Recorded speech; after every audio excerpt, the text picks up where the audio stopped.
Hello, this is Sam Simon, also known as Dementia Man, for the week of June 8th, 2025. So, the second week of June, National Alzheimer's and Brain Awareness Month. And you might be noticing that I'm wearing the Dementia Man hat. Um, to show you that part of my contribution to awareness is that everywhere I go um, this month, I'm wearing my hat and I get questions and I talk about it. And um, so I hope it's helping you be aware. I think if you're listening to this, you're already interested and involved in this area.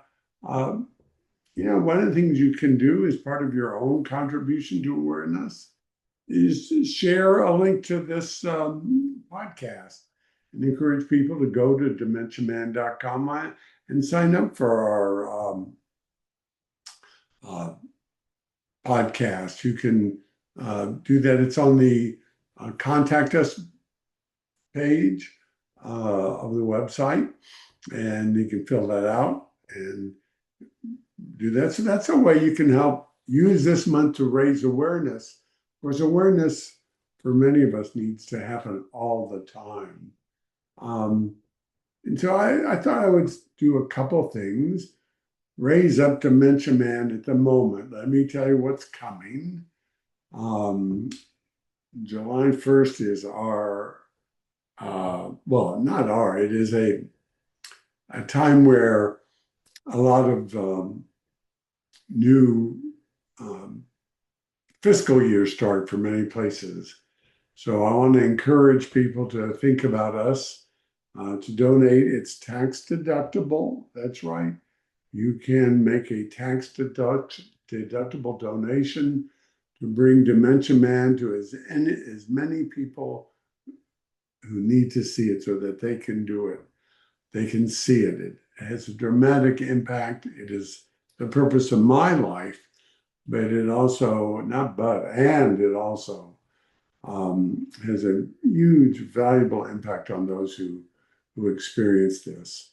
Also, I'm in the midst of coming to the final stages of writing a book version of the play.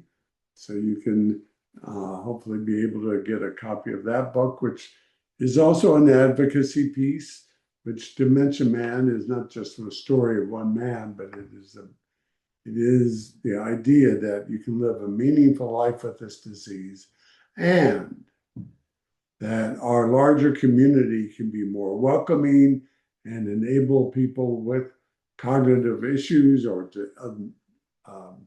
brain diseases or Alzheimer's disease. We can live 5, 10, 15 years quasi-independently or quasi-independently with a little help from the public and from industries. For example, and it's in the play and it's can be in the book and it's part of my advocacy. What if our retail stores had, and I've said this before, so it's a bit of a repetition, but what if they had desks with flowers and stuff to say, come here for your help, for those of you who may have cognitive issues and need a little help, or maybe just older folks. Also, what I'm going to spend a minute today is talk about some resources, particularly government resources. We're in a time of big change. I just tried to log on to one of the sites, the government sites, and I don't know why, but it's down for maintenance, it said. And it may just be routine maintenance. But as an awareness, two things. One is I'm going to share two resources, government resources.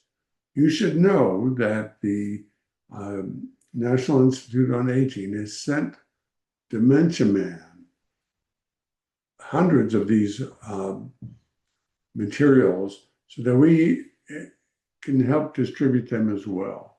So if you sign up for it, or if There's all sorts of ways.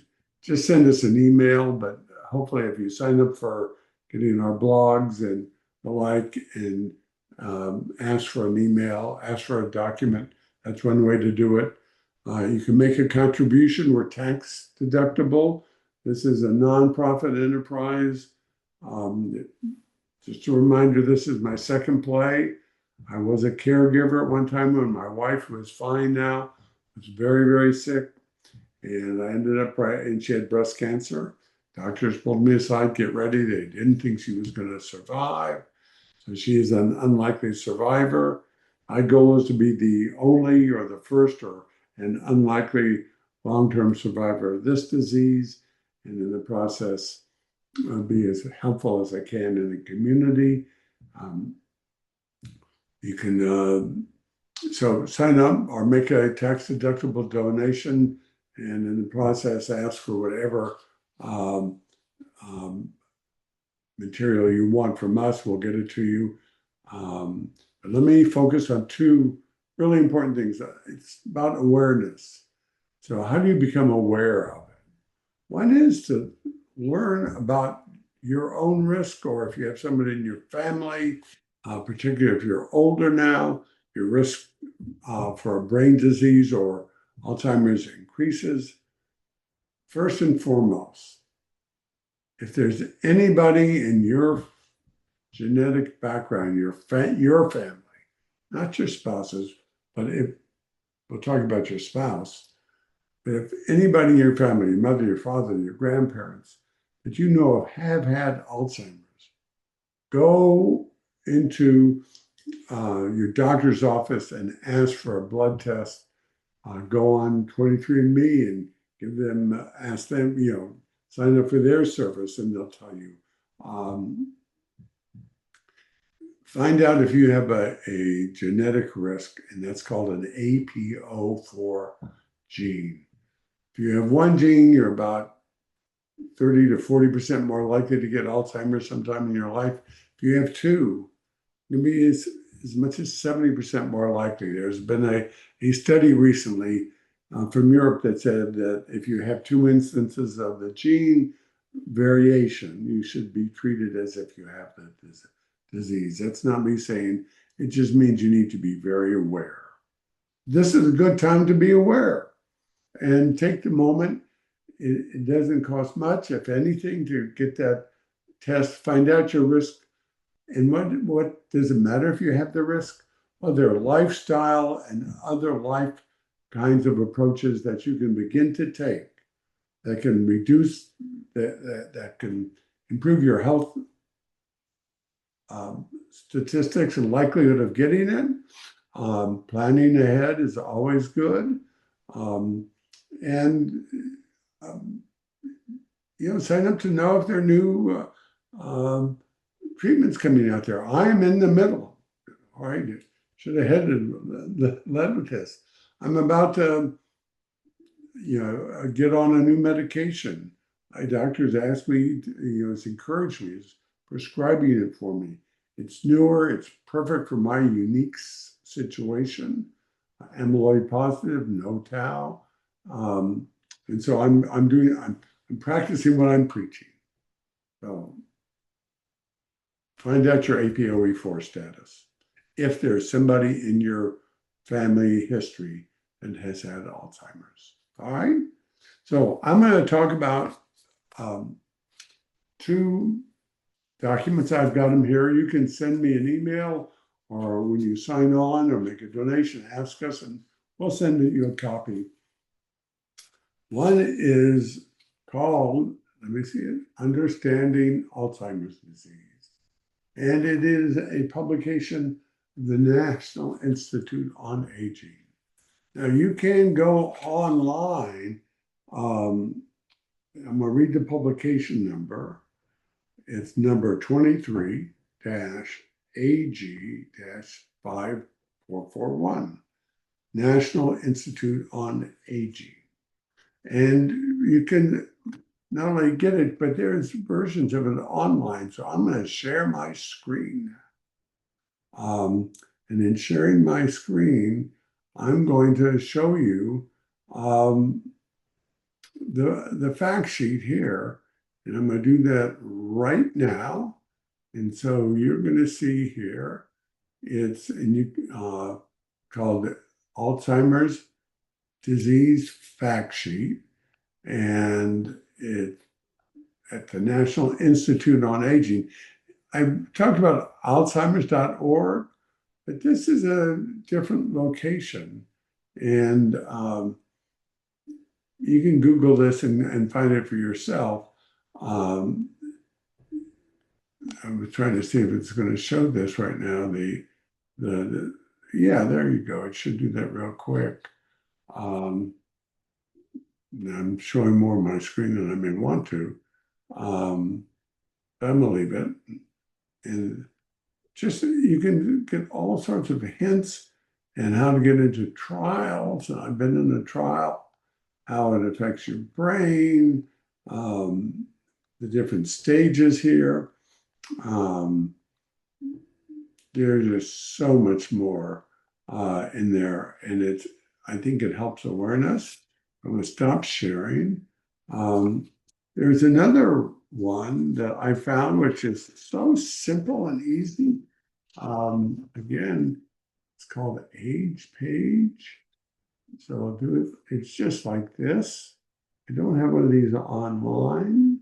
It's a little bit older. It's from 2020, but it really is very basic, which I think a lot of people will love.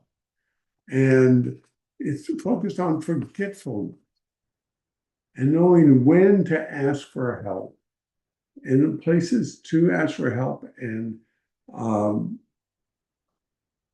when you think of, when is it normal aging? And again, they have a number of the uh, resource places. By the way, one of them is called Elder Care Locator. I just logged on and that site's down for now. At the National Institute on Aging Information Center, that's where I showed you the other document. So that's, my long enough, I think, already. Good news, I'm feeling well. Very busy. I just had a PET scan again. PET scan with contrast, took 4 hours. They inject you with a nuclear liquid to make you turn bright, and trying to keep myself, working really hard to stay healthy, trying to be part of everything that helps create awareness right now, and to make my pitches because we're going to start a more formal fundraising campaign. This is not a money making. I do this because I want to, because it's how I deal with my disease, by being loud and proud and trying to help others do it. You can go to dementiaman.com, go to the fundraising page. You can become a patron. You'll see people listed. You can be listed. And you can also, by the way, log into, become part of our discussion group. And just send us a email saying you want to be part of our discussion group, and you can begin to meet other people. We're having just an online, it's called a listserv. We'll have a list and people can talk to each other and find other resources. So sam@dementiaman.com is my email. Go online, also become a donor in 2025, and you'll be on a special donor email list as well. So thanking you all for listening. And June is Alzheimer and Brain Awareness Health Month.